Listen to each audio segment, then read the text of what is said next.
Donc bonjour mes élèves, donc aujourd'hui je vous présente une partie très importante dans le cours de dessin technique, c'est la projection orthogonale. Donc c'est quoi la projection orthogonale? C'est la manière dont on trace toutes les positions ou les côtés d'une pièce dans une feuille.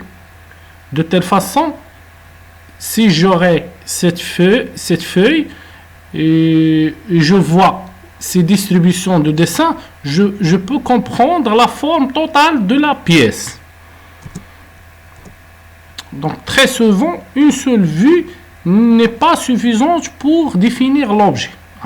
Si vous avez un objet et vous l'avez regardé d'une seule vue, une vue. En face, vous avez vu une pièce. Vous essayez de choisir une pièce ou un objet. Si vous avez vu l'objet d'une seule vue, vous n'avez pas le droit de comprendre la forme totale de cet objet. C'est difficile de comprendre la forme totale ou bien de représenter la forme totale. Donc, on utilise la projection orthogonale pour bien représenter les objets.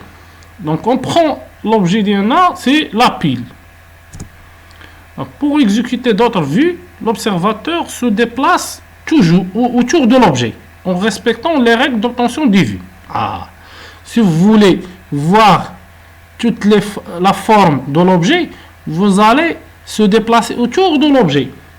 Si vous êtes en face, vous pouvez se déplacer à gauche, puis en arrière, puis à droite, puis en dessus, puis en dessous, et voilà. Et comme ça, vous pouvez le voir, ou bien voir la forme de cet objet. Donc, le nom d'une vue, égale la position de l'observateur correspondante. Si l'observateur se déplace vers la droite, on dit une vue de droite. Si l'observateur se déplace à gauche, on dit c'est une vue de gauche. S'il est en face, on dit c'est une vue de face.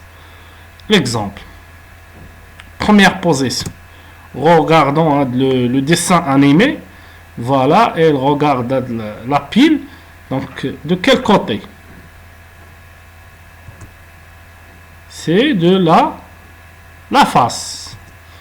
Donc, l'observateur il est en face de la pile.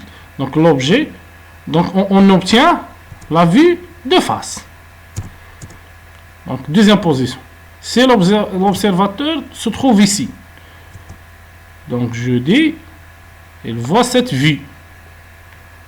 Donc, il va voir cette vue. Donc, c'est une vue de quoi? De droite. Donc, l'observateur est à droite. Il est à droite de l'objet. Donc, on obtient la vue de droite. Donc, une règle à retenir. On peut obtenir 6 vues principales. Il y a 6 vues principales. Vue de face, vue de droite, vue de gauche, vue de dessus, ça veut dire sur l'objet, de dessus, vue de dessous, sous l'objet, et vue d'arrière, il est en arrière de l'objet. Donc, le symbole de disposition. Ça existe 2 symboles. Un symbole européen et un symbole américain. Et nous, on suit le symbole européen. Je peux vous expliquer les deux symboles. Donc, l'européen, qu'est-ce qu'ils disent? Si vous avez vu une pièce, la cône, donc si vous avez vu la pièce de cette côté, vous allez voir 2 cercles, une petite cercle avec un grand cercle. Un petit cercle dans un grand cercle. Donc, vous le dessinez à droite. C'est une vue. L'observateur il est placé à gauche, mais il va la dessiner à droite.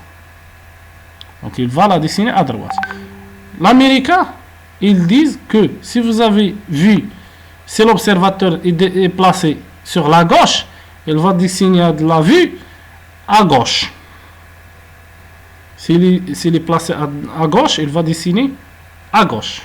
S'il est déplacé à droite, il va dessiner à droite. Pour l'Européen, s'il est déplacé à gauche, il va la dessiner à droite. S'il est déplacé à droite, il va la dessiner à gauche. Donc si vous voyez ici, donc la vue de gauche, c'est quoi? C'est un cercle à l'intérieur d'un grand cercle, un petit cercle à l'intérieur d'un grand cercle. Et on l'a dessiné à droite. Donc c'est une vue de